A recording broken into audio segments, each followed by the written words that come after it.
Este congreso está llegando casi a su fin, pero llega como un inicio. En ese sentido, hemos programado dos últimas ponencias magistrales con dos grandes amigos, el doctor Gustavo Subieta Calleja y el doctor Roberto Sancho Fernández Vaca.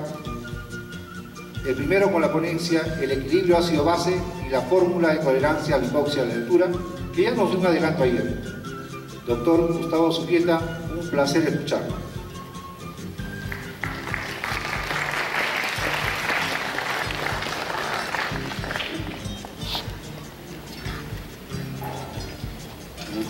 Muchísimas gracias, doctor Fernández. Y quiero decirle al doctor Álvarez, antes de que se vaya, que las palabras que él ha vertido y que está vertiendo el doctor Fernández y el equipo que ha organizado esto, realmente están demostrando una nueva mentalidad. Y esta nueva mentalidad debe impulsarse al máximo, porque así como ellos están dirigiendo este nuevo concepto de la enseñanza de la medicina de la altura, creemos que se le debe dar una gran continuidad y que además se debe reconocer, se los debe condecorar por esta extraordinaria inquietud y este impulso que le están dando a la medicina de la altura. Bueno, me han honrado muchísimo y nos han honrado al Instituto Pulmonar y Patología de la Altura a presentar estas conferencias y nos han dado libertad de exponer conceptos que son nuevos, y lo que van a ver son conceptos verdaderamente nuevos. Pero además debo añadir aquí que yo me siento honrado de presentar estos trabajos a ciertos profesores que he tenido en la Facultad de Medicina. Y le quiero mencionar al doctor Oscar Vera, que era mi profesor de farmacología en realidad. El doctor Heriberto Cuevas también ha sido profesor de bioquímica. Y varios otros de los profesores que están aquí. Ignacio Alurralde también fue profesor de hematología. Y es pues muy grato presentarles a ellos y a todos los demás, aunque debo decirles que uno es alumno permanente en la vida. Y yo he aprendido mucho, me acuerdo mucho de los trabajos del doctor Moisés Vázquez, de la época de la Oroya, y de su conferencia que nos ha dado, y cada una de las conferencias en las que hemos asistido acá, yo he sido uno de los estudiantes que estoy aprendiendo permanentemente. Y eso es lo que debemos pensar, que tenemos que aprender y que tenemos que tener una mentalidad abierta a nuevos conceptos, porque tenemos tendencia a la comodidad y el confort de lo que ya sabemos y nos cerramos a veces a lo nuevo. Es como cuando aparece un nuevo aparato de iPhone. Uno primero dice, no, ¿qué es esta complicación? Yo no quiero. Pero cuando ya empieza a utilizarla y aprende la nueva tecnología, dice, qué maravilla, es decir, estos teléfonos inteligentes. Entonces hay que tener una mentalidad abierta. Yo les ruego que tengan una mentalidad abierta frente a lo que les voy a exponer, porque aquí hay cosas muy novedosas. El equilibrio ácido-base en la altura y la fórmula de la tolerancia a la hipoxia. Esto, por supuesto, es trabajo personal y me ha ayudado mucho Natalia, que la conocen varios de ustedes, y por supuesto con el jefe máximo Subieta Castillo. Siguiente, por favor. Unas pequeñas cosas que queremos nosotros un poquito poner nuestro punto de vista. El mal de montaña crónico ha recibido varios nombres: la polistemia aumentada, la eritrocitosis, eritremia, la eritrocitosis excesiva, la eritrocitosis patológica de la altura. Nosotros pensamos, en realidad, perdón, debo corregirme, mi jefe ha estado meditando sobre esto muchos años y ha llegado a la conclusión de que debería el término correcto etimológicamente, por algo es miembro de la Academia de la Lengua, polieritrocitemia. ¿Por qué este término? Porque poli quiere decir muchos glóbulos rojos en la sangre, emia, células de glóbulos rojos en la sangre.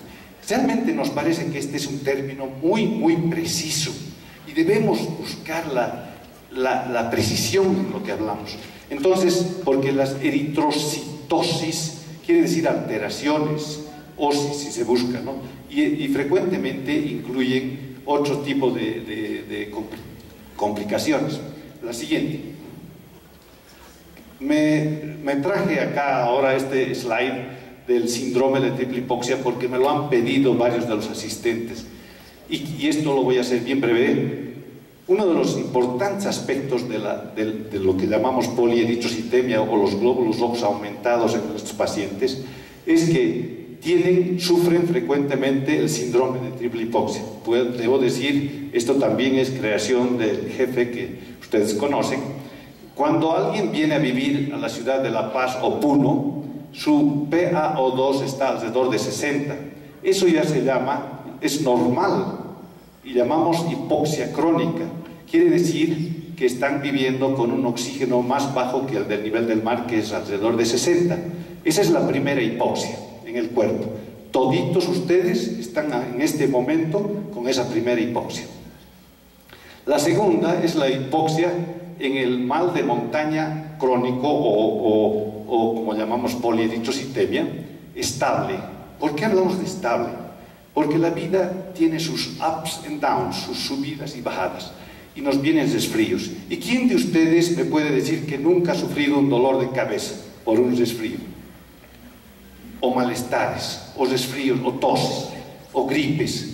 Todos pasamos por esas etapas durante nuestra vida. Pues las personas que tienen polieritrocitemia también pasan por esos fenómenos, pero ellos tienen un fondo en nuestra experiencia basada en nuestros estudios pulmonares, que están en un segundo nivel con una tensión arterial más baja de entre 40 y 50, aquí vemos, pero puede ser un poco variable eso, y eso es la segunda hipoxia de los que están estables. Quiere decir que por sus deficiencias pulmonares, que muy frecuentemente solo se toma como un parámetro la espirometría, y no es así.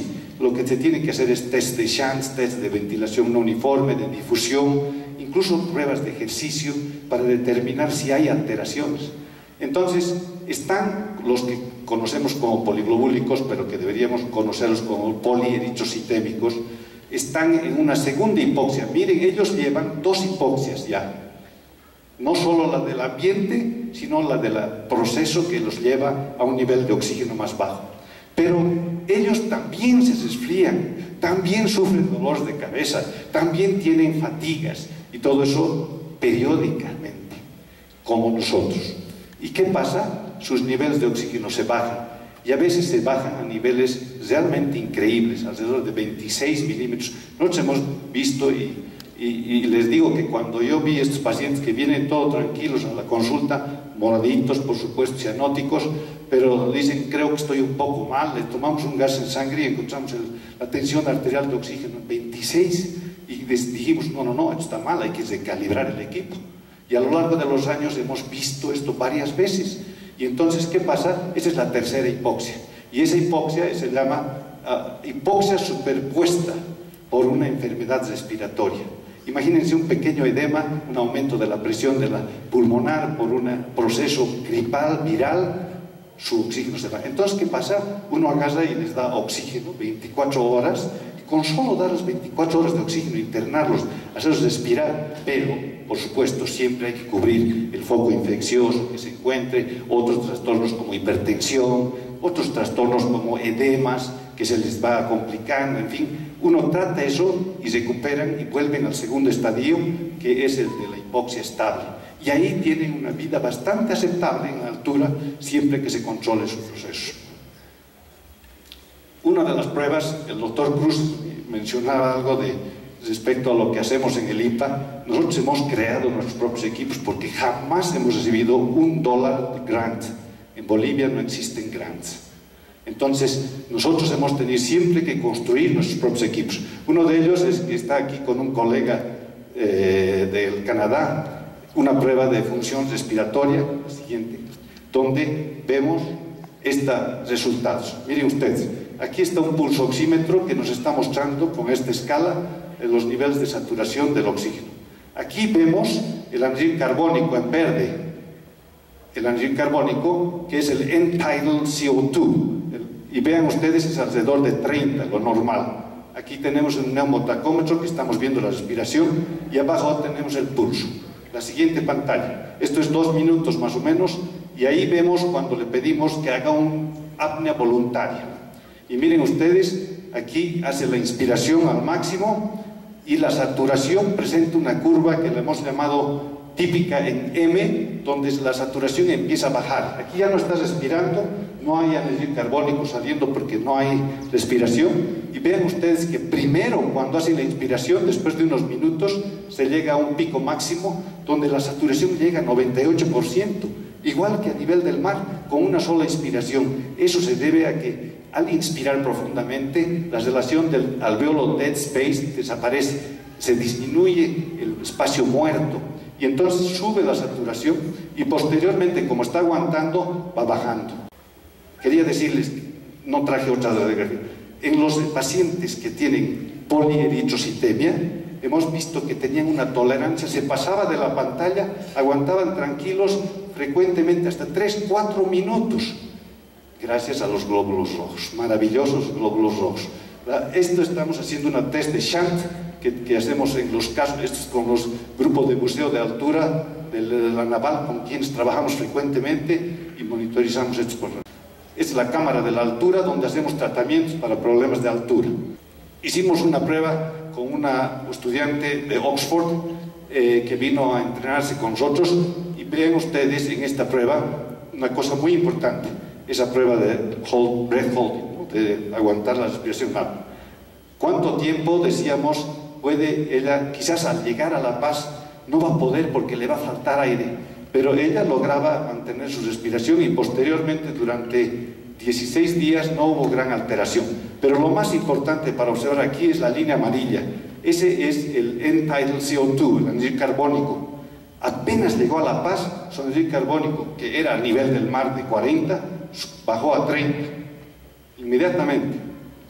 Y cada día sucesivo se mantuvo en 30, como ven ustedes, porque ese es nuestro CO2. Y aquí viene lo novedoso. Bueno, aquí quería mostrar el edema agudo pulmón de altura, y vean ustedes cómo con el tratamiento conservador en 1 o 2 días puede limpiarse así, dependiendo de la edad del paciente. Ahora, nosotros jamás evacuamos a alguien de La Paz que tenga un edema pulmonar de altura, lo tratamos muy bien. Y nadie debe morir de edema pulmonar de altura o edema cerebral si se actúa rápidamente. Una interesante cosa, la lengua, que la hemos descrito hace muchísimos años, en estos pacientes presenta estas interesantes lesiones que tienen una presentación asimétrica y que hay cierta relación con lo que en el pulmón hay cierta simetría de los edemas. Entonces, que miren, esto les recomendamos que cuando tenga una sospecha de edema pulmonar, miren la lengua. Bueno, los mecanismos de oxigenación, la bomba neumodinámica y la bomba hemodinámica, que les hemos llamado, son 2 bombas, una respiratoria y una cardíaca. Y miren la similitud entre las dos, frecuencia respiratoria, frecuencia cardíaca, por un lado. Ven, volumen corriente, volumen sistólico. El aire, un volumen, la sangre, un bombeo de volumen. La ventilación por minuto, el débito cardíaco. Estas 2 bombas son las que primero funcionan cuando alguien asciende a la altura. Y miren, al medio lo hemos puesto a la hemoglobina. La hemoglobina es la que los va a liberar a estos 2 órganos y sistemas de trabajar en exceso, aumentando sus niveles para que haya una menor gasto energético.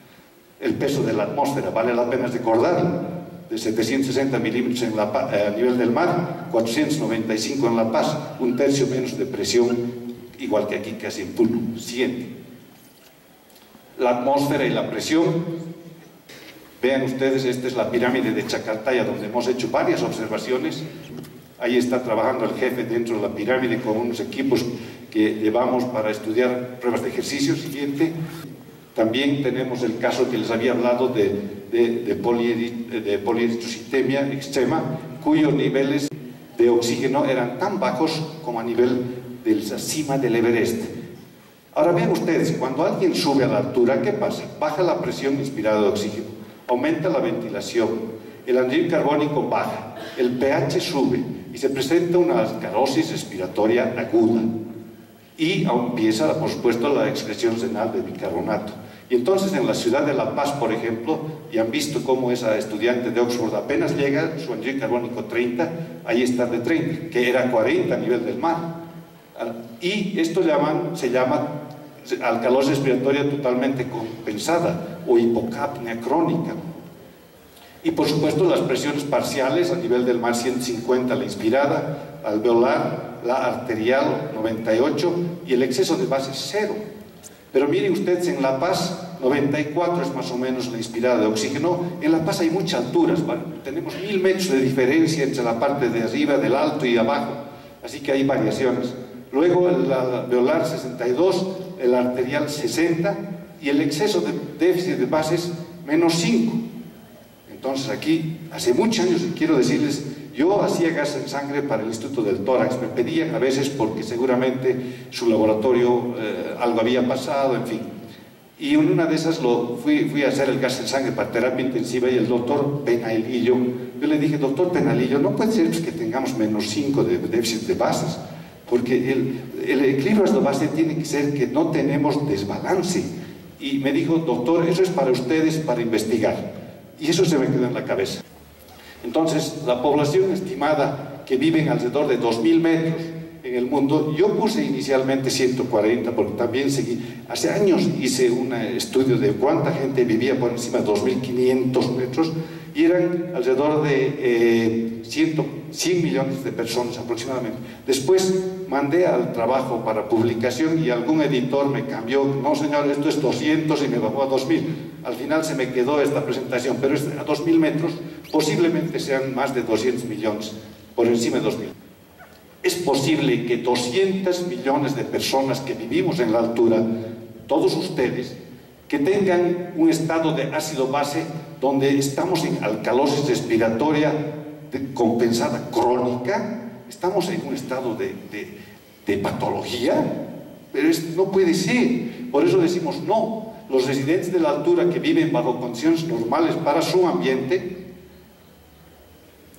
no pueden estar viviendo en una situación patológica, porque nuestra vida es normal. Entonces, el conocido nomograma de Sigurd-Andersen de nivel del mar, ven ustedes en la parte central, tenemos anhídrido carbónico de 60, de 40, el CO2 arterial. Si uno se baja y pone en este nomograma lo que es el valor en la ciudad de La Paz, es 30 el CO2.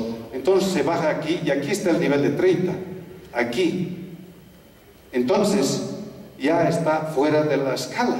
Entonces resulta que por los atares de la vida acabé en Copenhague. Fue muy interesante porque caí justo en el departamento donde estaba el profesor Paul-Erik Paulem de Fisiología en la Universidad de Copenhague.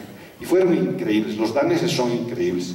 Agarró y me dijo, yo lo llamé, le escribí un email, le dije, voy a tener que estar ahí unos años, y me dijo, doctor, bienvenido, llámeme apenas llegue.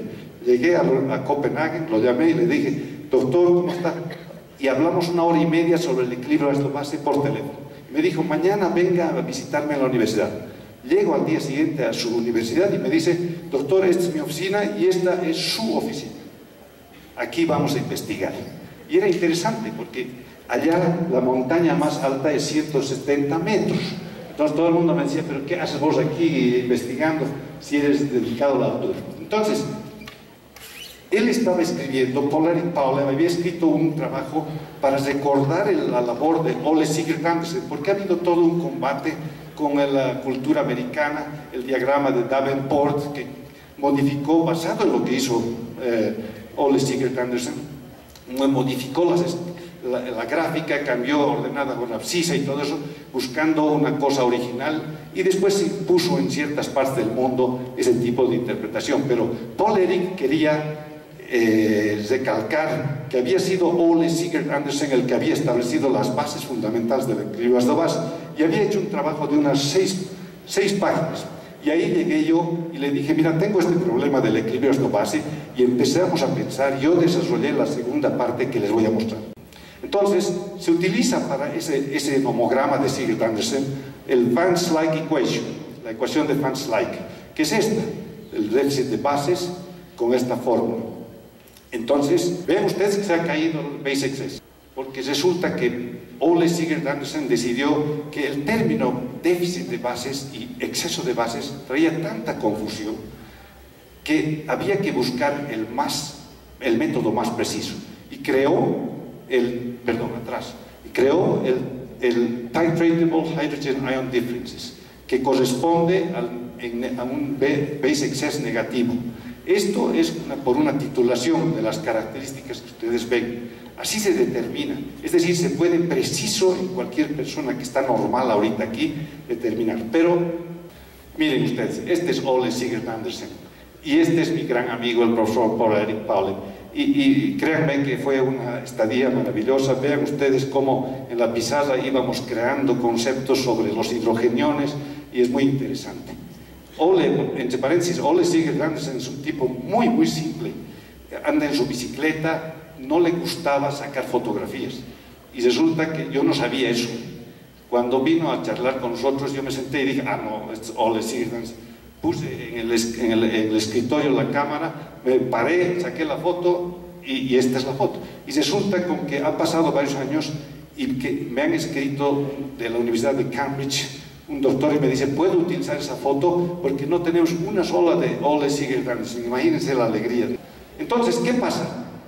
En este trabajo que se llama Essentials in the Diagnosis of Acid-Base Disorders and Their High Altitude Application, modificamos la fórmula de Fine-Slide para la altura, porque nosotros somos normales, vivimos en un ambiente, no podemos ser clasificados de enfermos con descompensación crónica del equilibrio ácido-base. Entonces, ¿qué hemos hecho? Hemos estudiado profundamente la fórmula de Fine-Slide y hemos visto que había ciertos buffers que teníamos que incluir, y uno de esos era la hemoglobina y otro era el bicarbonato de la altura. Y entonces es bien extenso el trabajo, pero los aplicamos aquí de acuerdo a cada altura. Fíjense ustedes que está aquí la altura en kilómetros y con eso hemos podido sacar ecuaciones para cada altura. Y aquí ven ustedes el nomograma de Sigurd Andersen, que tuve que modificarlo, que en vez de poner la línea en 40 la he bajado a 30, porque esta es una altura de 2000 a 3000 metros de altura. La siguiente gráfica es para utilizar de 3.000 a 4.000 metros de altura. Y ahora vean ustedes que cuando esto en La Paz sería la segunda gráfica, y también aquí en Puno, aquí cuando veo un paciente y veo su gas en sangre, veo cuál es, ya no es base excess, se llama THID. Veo y es cero, es normal.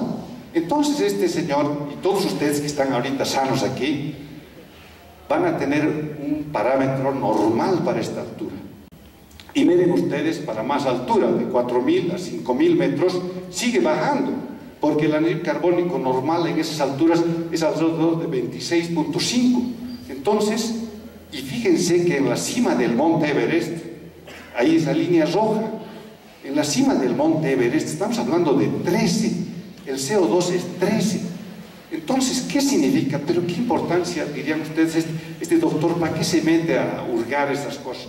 Porque cuando un médico intensivista está trabajando en Puno, en La Paz, tiene que utilizar, cuando el paciente se descompensa, tiene que compensarlo a su ambiente para estabilizar su equilibrio ácido-base. No puede descompensarlo, es decir, compensarlo a nivel del mar, lo está descompensando. O sea que si utilizamos las tablas de nivel del mar para los residentes de la altura, estamos más bien produciendo un problema en el paciente. Le estamos obligando a que su sistema respiratorio, su sistema renal, compense cosas extras. Es decir, lo operamos a alguien, entra a terapia intensiva y ahí le corregimos el equilibrio ácido-base para que esté en nivel del mar, pero está en la altura. Entonces ese paciente tiene que equilibrar ese estado de nivel del mar para la altura, imagínense. Entonces, ¿qué causa la muerte en el monte Everest? Ustedes cuando ven que asciende la gente, uno piensa, es la hipoxia. Todos piensan es la hipoxia. Sin embargo, siguiente por favor. Ven ustedes aquí una de las tablas que sacamos del internet de las muertes en la montaña. De todas la Death Zone es la parte más alta que está aquí por encima de 8.000 metros, donde más mueren. Pero cuando uno analiza las cosas, la gran mayoría muere cuando están descendiendo. Y muchos son accidentes y cosas. Entonces hemos estudiado aquí en estos cuántos eran por enfermedad de altura que morían en la cima del Everest. Solamente el 9%. Es bajísimo eso. Cualquiera pensaría que toditos los que han muerto por la altura. No es así. ¿Por qué? Algo hay en la altura. Y ahí vienen los siguientes temas. Bueno, miren, el anhídrido carbónico arterial a nivel del mar, 40. Les decía en La Paz, 30. Y vamos subiendo en altura. Esto es basado en estudios que se han hecho en diferentes alturas, por supuesto. Y en la cima del Everest es 7.5 el anhídrido carbónico. ¿Qué baja? Bueno, depende. Hay unas variaciones que, por supuesto, son comprensibles por las dificultades de medir. Y una de las investigaciones últimas fue la Caldwell Expedition, que fueron los ingleses a medir el gas en sangre y midieron a 8.000 metros más o menos la tensión arterial de oxígeno. Y estos valores se encontraron. Miren, el oxígeno, les decía que el oxígeno está en 29.5 en la cima del Everest. Entonces, cuando ustedes, los que son médicos y tratan a un paciente a nivel del mar, cuando un paciente a nivel del mar presenta una tensión arterial de oxígeno de 60, puede entrar en terapia intensiva porque está en estación crítica. Estábamos nosotros en Xining, con Congreso de la Altura, y resulta con que se presentó un caso de edema pulmonar, está en el hospital, quieren verlo, nos dijeron, ¿cómo no? Vamos. Y nos fuimos con un montón de colegas de diferentes países. Y estaba en la cama allí un extranjero que estaba con oxígeno y dijeron, ha tenido niveles muy bajos de oxígeno. Ya, pero nosotros, mi padre y yo, dijimos, bueno, a ver, bájenle el oxígeno, ciérrenle el oxígeno y veremos cuánto baja, ¿no? Porque esto vemos así en La Paz rutinariamente. Resulta que empieza a bajar, pues la saturación que estaba en 98, empieza a bajar 95, 90, 85, 70, y uno de los médicos ahí, paren, póngale el oxígeno. Entró en pánico, porque era un médico de nivel del mar. Entonces, nosotros permitimos, medimos y podemos verlo bajar hasta una saturación de 60, tranquilo, y lo observamos. Tampoco es que lo íbamos a dejar así, solo había que observar. Ya les he mostrado esto, pero quiero hacerles recalcar que no se olviden, la siguiente, que mi hematocrito y el de todos los que estamos bastante sanos en la altura del nivel de La Paz y aquí en Puno posiblemente, es alrededor de 50. Ese es mi hematocrito. Entonces, hemos hecho un estudio de las hemoglobinas a diferentes alturas. Y ven ustedes aquí, la ciudad de La Paz es alrededor de, aquí, 16 gramos, 17 gramos por ciento, y diferentes alturas que hemos tomado, está en nuestra publicación, gracias al trabajo de los colegas peruanos. Han hecho mediciones en diferentes alturas y esto nos ha servido muchísimo, porque hemos visto cómo van aumentando la hemoglobina a diferentes alturas. Y hemos hecho un estimado cómo debería ser la hemoglobina para alguien que se ha adaptado al monte Everest. Y fíjense ustedes que, de acuerdo a este análisis exclusivamente matemático, se ha hecho una estimación que debería ser 26 gramos por ciento. Por supuesto, cuando presento esto en el exterior, los colegas de nivel del mar se quieren morir de escuchar eso, pero habría que ver, esto es un análisis matemático nomás. Pero vean cómo sube eso, y es un hecho evidente que la hemoglobina sube. Ahora miren el anhídrido carbónico, a nivel del mar 40, a nivel de La Paz 30, y va bajando sucesivamente hasta la cima del Everest, que han visto ustedes que era 7.5. Entonces ven, aquí hay una curva de bajada del CO2, y estos son hechos impajaritables, como dicen alguna vez en Bolivia. No hay vuelta que darle, el anhídrido carbónico tiene que bajar, no puede haber alguien, a no ser que haya patologías. Y entre paréntesis quiero decirles, las patologías pulmonares de la altura, nosotros nunca vemos anhídridos carbónicos súper altos como se ve a nivel del mar, son bien bajas. Con esos dos datos, imagínense la hemoglobina, que es un hecho de la altura, la siguiente. Hemos desarrollado una fórmula de tolerancia de hipoxia, que está basada en la hemoglobina y el anhídrido carbónico. Y nos hemos roto la cabeza pensando cómo podíamos hacerlo. Ahora, la explicación matemática de por qué esta constante es la siguiente. Resulta que si nosotros equiparamos el valor poniéndole 13.3 gramos de hemoglobina y un anhídrido carbónico de 40 a nivel del mar y lo equiparamos al 1, decimos que a nivel del mar existe tolerancia a la hipoxia de 1. Estamos de acuerdo, todos, es 1.